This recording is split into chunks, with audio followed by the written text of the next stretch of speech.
এরে আল্লাহর বান্দে, ও আমার ভালোবাসা বিবি, আল্লাহর নবী এলান করেছেন দান করতে হবে রে বিবি, দান করতে হবে আল্লাহর রাহি। মাল দিতে হবে, ওট দিতে হবে, ঘোড়া দিতে হবে, টাকা দিতে হবে, খাজর দিতে হবে, আল্লাহর রাহে দান করতে হবে। বিবি রে, আমি উমারকে দেখলাম বাড়ির তার যত মাল ছিল বিবি রে, মালকে দুই ভাগ করে এক ভাগ মাল আল্লাহর দরবারে হাজির করে দিয়েছেন। এবারে আমি আব্দুর রহমানকে দেখলাম বিবি রে, খাজর পর্যন্ত উনিও দান করে দিয়েছেন। আমি ওসমানকে দেখলাম, টাকা, সোনার চাঁদি, দিনার দিরহাম, ওপর থেকে উট ঘোড়া যা পেরেছে উনিও দান করে দিয়েছেন। এরে আল্লাহর বান্দি, হযরত আবু বকর রাদিয়াল্লাহু তাআলা আনহু নিজের বিবিকে বলছেন, বিবি রে, আমার বাড়িতে কিছু কি নাই, আমিও দানে শরীক হব, আমিও দান করব। দয়ার নবী বলেছেন দান করতে হবে বিবি রে, এই জন্য দেখো তো আমার বাড়িতে কিছু পাওয়া যায় কিনা। ওরে সুবহানাল্লাহ। এবারে বাড়িতে খোঁজাখুঁজি করতে লাগলেন, দেখি বাড়িতে কি আছে, দেখি তলাশ করে কি আছে। আরে আমার সন্দেল পরিবার মায়েরা, ভাইরা, খালারা শুনলেন, ওরে আল্লাহ এত বড় সাহাবী,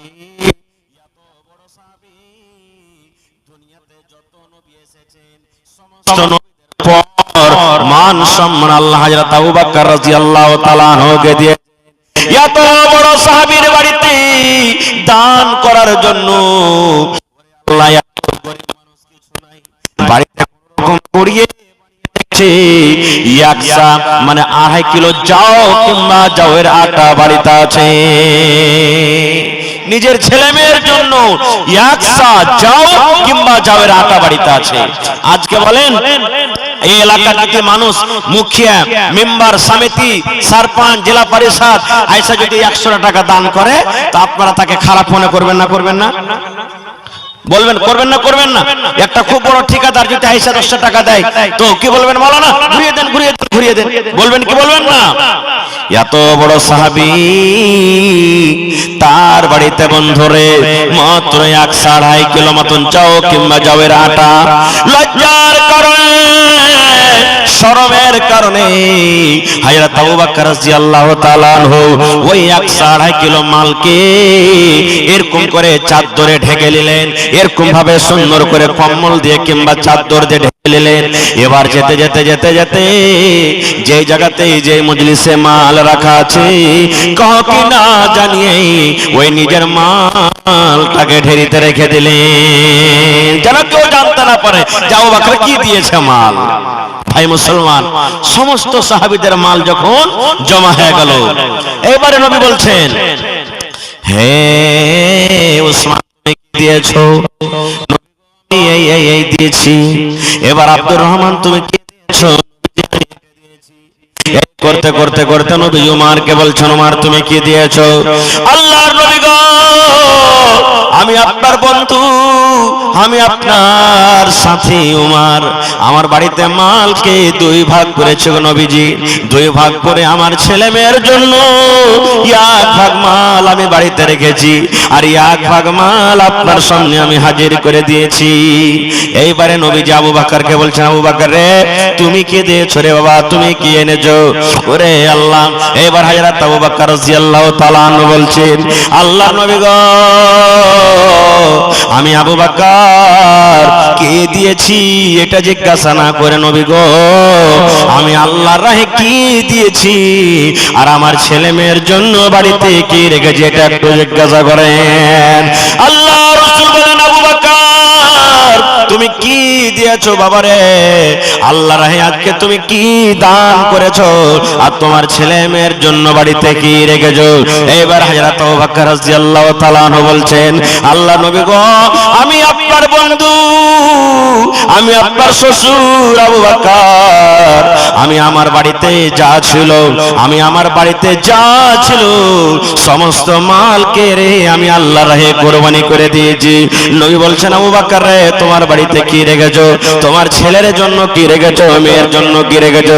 তুমি খাবে, তোমার বিবিরে কি খাবে? তুমি বাড়িতে সংসারের জন্য কি রেখেছো? হযরত আবু বকর বললেন, ইয়া রাসূলুল্লাহ, আমার বাড়িতে শুধু আল্লাহ এবং আল্লাহর নবীকে আমি রেখে দিয়েছি, আল্লাহ এবং আল্লাহ রসুলকে বাড়িতে রেখে দিয়েছি। আল্লাহর পরে তাওয়াক্কুল ভরসা করে আমার বাড়িতে যা ছিল সমস্ত মাল আমি আল্লাহর রাহে দিয়ে দিয়েছি। নারে তাকবীর। দেখেন ভাই কেমন ছিলেন তারা, মালের কুরবানি কিভাবে করেছিলেন বুঝতে পারলেন?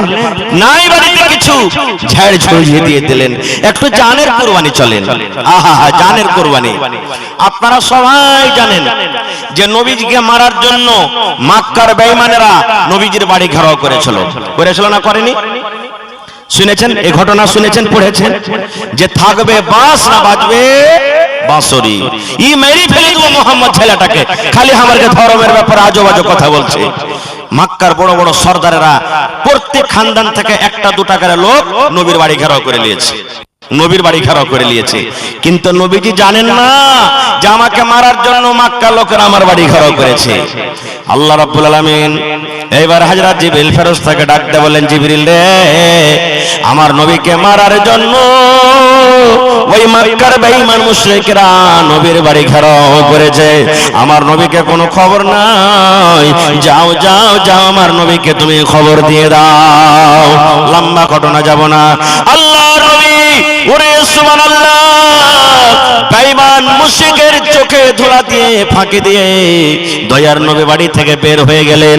রাতে রাতে নবী আবু বকরের বাড়িতে চলে গেলেন। আবু বকরি, আল্লাহর অর্ডার হয়েছে, এই বাড়ি তুমি ছেড়ে দাও, এই কাবা ছেড়ে দাও, এই ছেলে মেয়েকে তুমি ছেড়ে দাও, এই উট রাখাল বাড়ি ছেড়ে দাও, সমস্ত জমি জায়গা মালকে ছেড়ে দাও, আর খালি হাতে আল্লাহ এবং আল্লাহ রাসূলের জন্য এই মক্কা থেকে হিজরত করে মদিনার দিকে রওনা হয়ে যাও। চলো তাড়াতাড়ি করে হাঁটতে লাগলেন দুইজন। কে? হযরত আবু বকর রাদিয়াল্লাহু তাআলা আনহু সাথে আল্লাহর নবী মুহাম্মদ সাল্লাল্লাহু আলাইহি সাল্লাম দুইজন হাঁটতে লাগলেন। সকাল হয়ে গেছে, দেখছে তো হারে মুহাম্মদ ছেলেটা বার হয় না কেন বাড়ি থেকে, কি ব্যাপার? বাড়িতে যদি যে দেখছে, ভাই ঘটনাটা লম্বা, আমি ছোট করে বলছি। তা আল্লাহ রাসূল বিছানে নাই, নবীজির জামাই একদিকে থেকে জামাই একদিকে কাকাইতো ভাই হযরত আলী রাদিয়াল্লাহু তাআলা নবী বিছানে শুয়ে আছেন। আহা, তার সাথে যা পারলেন করলেন। এইবারে এলান করে দিলে, ধরো যে মুহাম্মাদের গলা কাটা আনতে পারবে 100টা উট তাকে ইনাম দেওয়া হবে। যে নবীর গলা কেটে আনতে পারবে 100টা উট তাকে ইনাম দেওয়া হবে, যেই জায়গাতে পাবে তার গলাকে কেটে নাও, এলান করে দিলেন। আচ্ছা বলেন তো, নবীকে মারার জন্য মুশরিকরা তাইনাত, সাথে আবু বকর রাদিয়াল্লাহু তাআলা আনহু আছেন, যদি নবীর সাথে ওয়াকে পাইতো ছাড়বে যে ভাই? ছাড়বে? বলেন তো ছাড়বে? ছাড়বে কি? ছাড়বে না। আহা, দেখেন কেমন ঈমান, এই যে আল্লাহ জানকে কিনে নিয়ে এসেছে। আহা, হাঁটতে হাঁটতে হাঁটতে সকাল হয়ে গেল। এবারে চারিদিকে বেঈমান মুশরিকরা ঘুরতে চলে এসেছে যে ধরো কোন জায়গাতে গেল। এবারে হযরত আবু বকর বলছেন, ইয়া রাসূলুল্লাহ, এই পাহাড়ে একটা গর্ত আছে যার নাম হলো সাওর, গারে সাওর। হাজী সাহেবরা দেখেছেন যারা হজ করতে গেছিলেন, ওখানে একটা গর্ত খাল আছে, ওখানে আমরা লুকিয়ে যাব। এবার ঢুকতে যাবে। হযরত আবু বকর রাদিয়াল্লাহু তাআলা আনহু বলেন, ইয়া রাসূলুল্লাহ, আপনি একটু দাঁড়ান নবী গো, আমি প্রথমে ঢুকবো। কে বলছেন? হযরত আবু বকর। আল্লাহ নবী গো, এই গর্তের ভিতরে, খালের ভিতরে জানি না কত রকম জহরওয়ালা সাপ আছে, বিচ্ছু আছে, কোন রকম প্রাণী আছে, কতদিন থেকে লোকজন এই গর্তের ভিতরে যায়নি। আপনি যদি প্রথমে যান, হয়তো আপনাকে সামে কাপড় দিয়ে দিবে, হয়তো আপনাকে বিচ্ছুতে কামড় দিয়ে দিবে, আপনার ক্ষতি হবে। এই জন্য নবী গো, আমি আপনার বন্ধু আবু বকর আপনার সাথে এসেছি, প্রথমে আমি খালে ঢুকবো। আমি যদি মরে যাই আমি মরবো, আর আপনি বেঁচে থাকেন। কারণ আল্লাহ রাব্বুল আলামিন যদি কিয়ামতের দিন আমাকে বলেন, আরে আবু বকর তুমি আমার নবীকে কত ভালোবাসা দিয়েছিলে, কত মহব্বত করেছিলে, যে আমার নবীকে প্রথমে তুমি গাড়ে রেখেছো, গাড়ে তুমি হাঁটিয়ে দিয়েছো, আমার নবীকে প্রথমে তুমি গাড়ে রেখেছো আর পরে তুমি গেছো। এই প্রশ্ন যদি আল্লাহ কিয়ামতের দিন আমাকে করেন, আমি হিসাব দিতে পারবো না। এবার একটুখানি আপনি দাঁড়ান, আমি ভেতরে প্রথমে ঢুকি। হযরত আবু বকর রাদিয়াল্লাহু তাআলা আনহু এবারে গর্তের ভিতরে ঢুকলেন। গর্তের ভিতরে ঝুলমুলি অনেক কিছু ছিল, সুন্দর করে সাফ সুতরা করে দিলেন। এই মুসলমান, ওই গর্তের ভিতরে ছোট্ট ছোট্ট ছোট্ট ছোট খাল বিল আছে, হয়তো ইঁদুরের খাল আছে, হয়তো সাপের খাল আছে, কিংবা আরো কোনো জানোয়ারের খাল আছে। আল্লাহর নবী এবার হযরত আবু বকরকে বলছেন, আবু বকর গর্ত সাফ হয়েছে? বলছেন জি ইয়া রাসূলুল্লাহ হয়ে গেছে। ওই ছোট ছোট গর্ত কি দিয়ে ঢাকবো, কি দিয়ে ঢাকবো? ওখানে ইট নাই, ওখানে পাথর নাই, ঢাল নাই, কি দিয়ে ঢাকবো?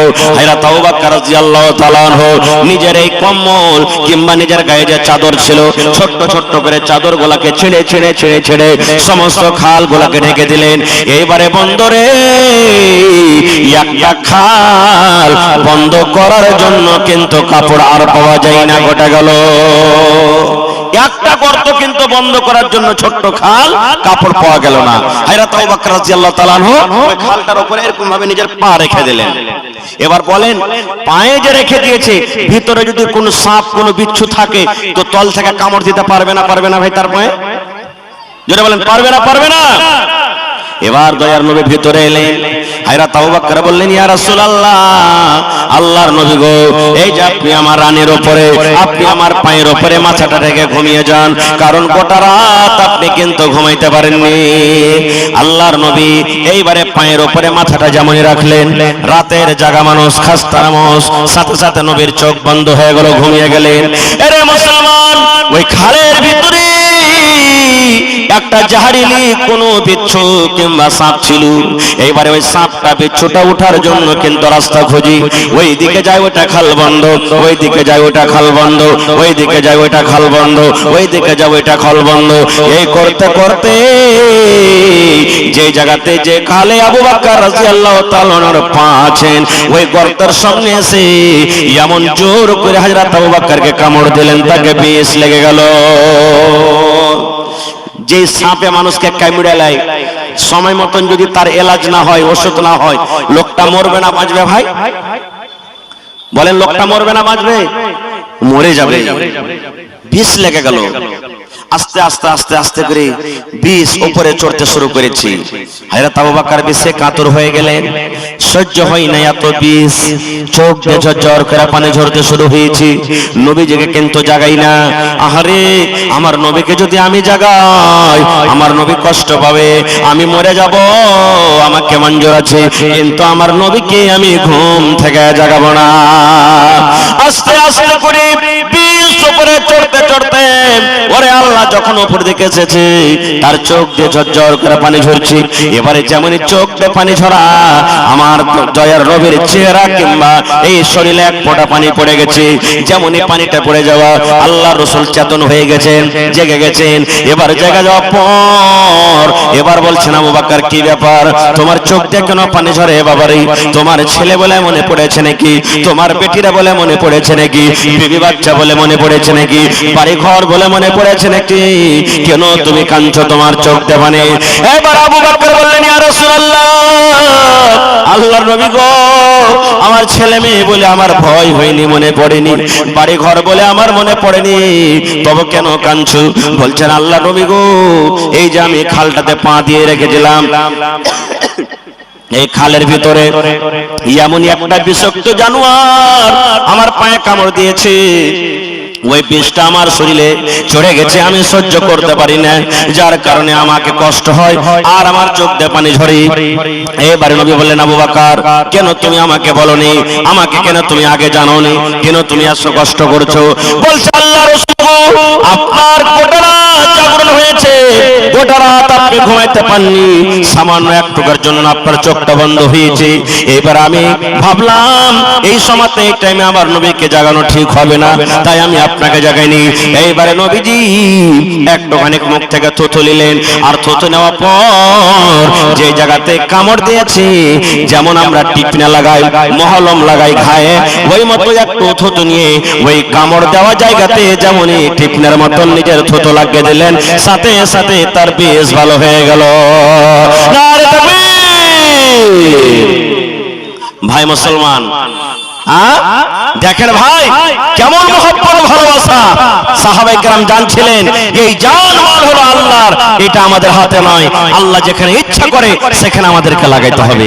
ভাই মুসলমান, মাত্র একটা ঘটনা আপনাদের সামনে বলবো। জান মালটা সাহাবায়ে কেরাম কিভাবে নিজের সঁপে দিয়েছেন, কিভাবে সঁপেছেন, একটা ঘটনা। একটা লড়াই হয়েছিল আল্লাহ রাসূলের জামানাতে। ভালোভাবে শুনবেন ঘটনাটা।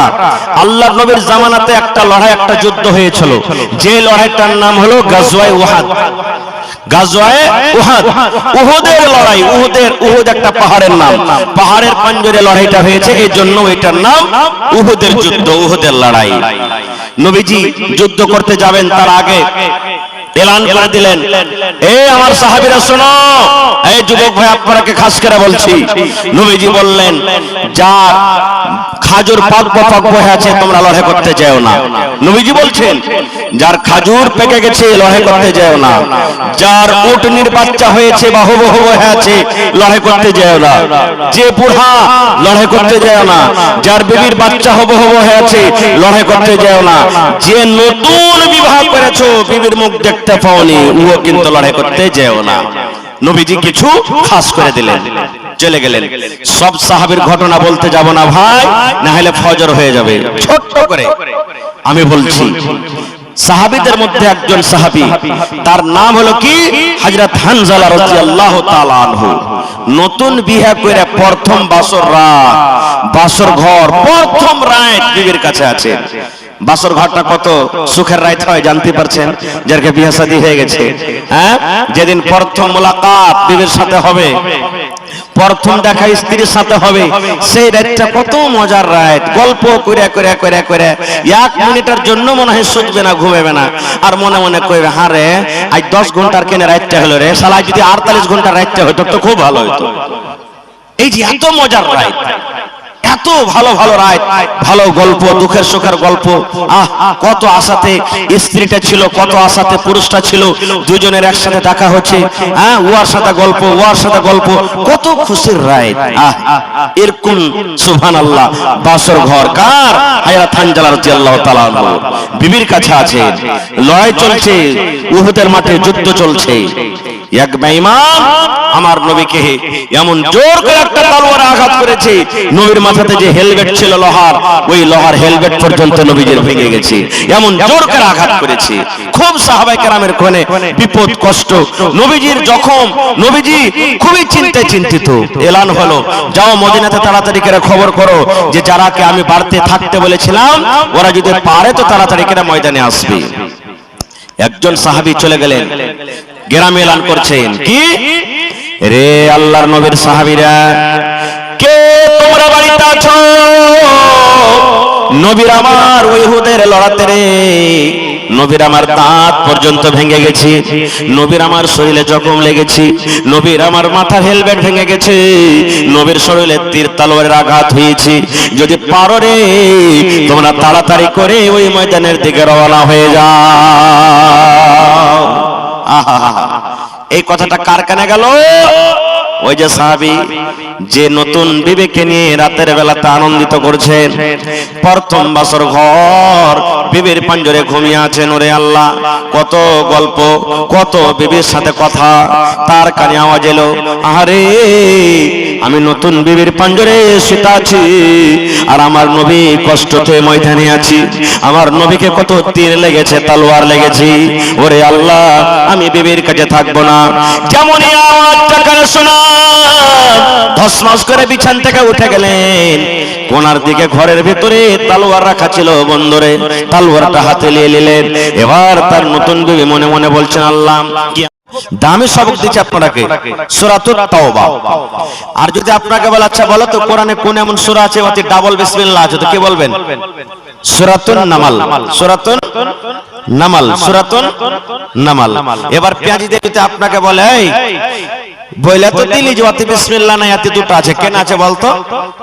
তো কবে মাওলানা আগে বলেনি, ফের কোনোদিন জালসাতে বলবে, তো আমিও কোনোদিন বলবো তোমাকে, ঠিক আছে ইনশাআল্লাহ। তো ভাই আমার, আল্লাহ তাবারাক ওয়া তাআলা এই আয়াতটাতে বলছেন কি, ইন্নাল্লাহা আশতারা মিনাল মুমিনিনা আনফুসাহুম ওয়া আমওয়ালাহুম। আল্লাহ তাবারাক ওয়া তাআলা খরিদ করে নিয়েছেন, কিনে নিয়েছেন। আল্লাহ কি কিনে নিয়েছেন? মুমিনের কাছ থেকে। আমরা মুমিন মুসলমান নাকি? আমরা মুমিন মুসলমান। যদি বলবেন যে আমরা শুধু মুসলমান, তাহলে মুসলমানটা আলাদা মানা হয়ে যাবে। আর যদি বলেন যে আমরা মুমিন মুসলমান, তাহলে কিন্তু দুটাতে তফাৎ হয়ে যাবে। আমি তফাৎটা আজকে দেখাইতে আসিনি। আমরা হলাম মুমিন মুসলমান। আল্লাহ তাবারাক ওয়া তাআলা বলছেন, দুনিয়ার মানুষ আমি মুমিনের কাছ থেকে কিনে নিয়েছি কি? ওয়ার নাফস মানে জান, আর ওয়ার মাল। এবার আল্লাহ বলছেন যে আমি মুমিনের কাছ থেকে, মানুষের কাছ থেকে জান এবং মাল কিনে নিয়েছি। ওয়াকে বদলাতে কি দিয়েছি? জান্নাত দিয়েছি। বিআন্না লাহুমুল জান্নাহ। মুমিনকে কি দিয়েছি? জান্নাত। আপনি এক কাঠা জমিন খরিদ করবেন, মনে করেন এক কাঠা জমিন কিনবেন আপনি, জমিনের টাকা পেড করার পর না আপনাকে রেজিস্ট্রি দিবে? হানা বলেন, একটু কথা বলেন ভাই। জমিনের টাকা গোটাই দিয়ে দিবেন, তাহলে না আপনাকে রেজিস্ট্রি দিবে? তো আপনি দোকান চলে গেলেন, এ ভাই আমাকে 10 টাকার চিনি দাও। আপনি টাকা দিলেন, আপনাকে চিনি দিয়ে দিলে, তো কিছু দিবেন, তাহলে কিছু আপনাকে দোকানদার দিবে নাকি? হানা বলেন নাকি ভাই? তো আল্লাহ তাবারাক ওয়া তাআলা বলছেন, বান্দা আমি তোমার জান এবং মাল, শুধু পুরুষ নয়, নর কিংবা নারী, আল্লাহ বলছেন মুমিন কিংবা মুমিনার কাছ থেকে আমি জান এবং মাল কিনে নিয়েছি। আর তাকে বদলাতে কি দিয়েছি? কি দিয়েছি? জোরে বলেন, জান্নাত। আল্লাহ বলছেন বদলাতে কি দিয়েছি? আজকে যত লোক আমরা বসে আছি, জান্নাত যাওয়ার জন্য কিংবা জাহান্নামে যাওয়ার জন্য? কথা বলেন, জান্নাত যাওয়ার জন্য না জাহান্নামে যাওয়ার জন্য? জান্নাতে যাওয়ার জন্য। আহা, তাইলে বোঝা গেল এই জান আমার বিক্রি হয়ে গেছে, আমার কাছে যে মাল আছে মাল বিক্রি হয়ে গেছে। আর আল্লাহ আমাকে আপনাকে কি দিয়েছেন? জান্নাত দিয়েছেন। তা আমার কাছে যে জান, যতদিন আমি বেঁচে আছি, এই বাড়ি, এই হাত, এই পা, কার কথা মানবে? কার কথা মানবে ভাই? আরো জোরে বলেন, কার কথা মানবে? আল্লাহর কথা। আমার বাড়িতে যে মোটর সাইকেল, আমার বাড়িতে যে 4 চাক্কা, আমার বাড়িতে যে মাকান, আমার বাড়িতে যে সাইকেল, আমার পকেটে যে মোবাইল, আমার বাড়িতে যে জমিন 5 বিঘা 10 বিঘা, আমার কাছে যে 5 লাখ 10 লাখ টাকা ব্যাংক ব্যালেন্স আছে, এইটা কার? এটা কার? জোরে বলেন, কার এটা? আল্লাহ। এটা আমার নয়, আমার নয়। বলবেন হাজি মৌলানা এটা আমারই তো। কেমন করে আপনার হলো? আপনার কাছে যে জমিন আছে, মনে করেন 2 বিঘা 1 কাঠা 5 কাঠা জমিন আছে, এই জমিনটা আপনি কিনেছেন না আপনার আব্বা কিনেছিলেন? জোরে বলেন, কে কিনেছিলেন? আব্বা কিনেছিলেন। আব্বা দুনিয়া থেকে যেমনই চলে গেল, আপনি ভাগযোগ করে নিয়ে এলেন। তো আপনার আব্বা জমিন কিনেছেন আর আপনি ভাগ করে নিয়ে এলেন, তো কই আপনার আব্বার হলো? এবার আপনার আব্বা কার কাছ থেকে পেয়েছেন? আপনার দাদুর কাছ থেকে পেয়েছেন। আপনার দাদু যেমনই দুনিয়া থেকে চলে গেছেন, আপনার আব্বা ভাগ করে নিয়ে এলেন, তো ওইটা আপনার আব্বারও তো হলো না। আপনার কাছে যেটা জমিন আছে, বাপের দেওয়া হোক বা নিজে কিনেছেন, আপনার মরে যাওয়ার পর ভাগ কে করবে? কে করবে বলেন? কথা বলেন না যে ভাই, কে করবে? আপনার ছেলে বেটা বেটিরা না করবে? তো এটা আপনারও তো হলো না। তো এই সিলসিলা চলে আসছে ভাই আমার। তাহলে জান মাল আল্লাহ কিনেছেন, বদলাতে জান্নাত দিয়েছেন। বলবেন কেমন কথা যে মাওলানা, এটা আমরা বুঝতে পারলাম না। আহা ভাই রে, কোরআনের প্রতি মহব্বত, কোরআনের প্রতি ভালোবাসা, এই দেহু মন প্রাণকে আপনি আল্লাহ তাবারাক ওয়া তাআলা রাহে সঁপে দিয়েছেন বলে এত ঠান্ডাতে জালসা শুনতে এসেছেন, না হলে এখন তো ল্যাপের তল থেকে বার হবার মন হয় না, নাকি ভাই? হয়েছে কি? এখন তো চাইছে মনটা যে এত ঠান্ডাতে জালসা কেন শুনতে যাবো রে, ল্যাপের ভিতরে ঢুকে থাকবো। জি না ভাই আমার, শুধু আমরা নয়, আল্লাহর নবীর জামানাতে সাহাবায়ে কেরামেরাও নিজের মাল জানকে সঁপে দিয়েছিলেন। একটা দুটা উদাহরণ দেব, কারণ সময় খুব কম। ভাই আমার, আল্লাহর নবী সহিহ হাদিস একদিন বললেন সাহাবীদেরকে দান করো। ভালো করে শুনবে, নবীজি বললেন দান করো। নিজের নিজের বাড়িতে চলে গেছেন সাহাবায়ে কেরাম। যেমন আজকে আপনারা এসেছেন জালসা শুনতে, যে কিছু শুনবো, হাদিসের কথা শুনবো, কোরআনের কথা শুনবো, কিছু দান করব। আল্লাহ রাসূল একদিন বললেন তোমরা দান করো, চলে গেলেন। যে যা পারলেন আল্লাহ রাসূলের সামনে হাজির করে দিলেন। কে টাকা, কে উট, কে গম, কে জও, কে কিশমিশ, যে যা পারলে দিয়ে দিলে। এবারে ওই সাহাবীদের মধ্যে একজন সাহাবী ছিলেন কি হযরত ওমর রাদিয়াল্লাহু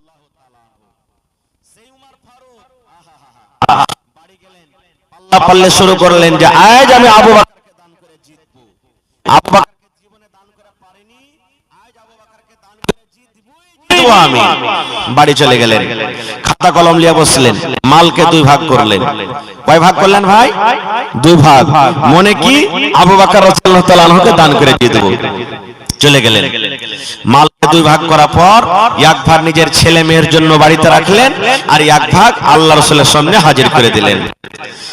যে এবার হযরত আবু বকর রাদিয়াল্লাহু তাআলা আনহু বাড়িতে গেলেন। বাড়িতে যাওয়ার পর বিবিকে বলছেন কি